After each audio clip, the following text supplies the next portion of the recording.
ఒకసారి వీడియో చూసిన తర్వాత మనం మాట్లాడదాము.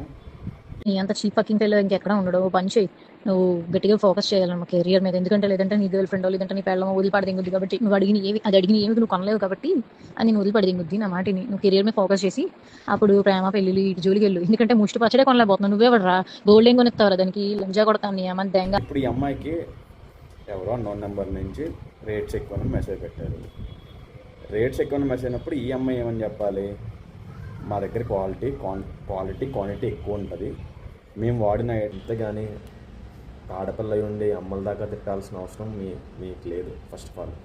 2, మీ పచ్చడి అసలు నేను డైరెక్ట్ క్వశ్చన్ అడుగుతా, అసలు మీరు చేసిన పచ్చళ్ళు కావు, అసలు నాన్ వెజ్ పిక్కలు పెట్టిన వాళ్ళు మీరు ఎవరు చేసేది పిక్కలు కావు. ఒరిజినల్ పిక్కలు ఏంటో నా దగ్గరికి రండి, నేను నేర్పుతా. అర్థమవుతుందా? మీకు ఉప్పు కారం నూనె వేసి చికెన్ వేపితే పచ్చడి కాదు.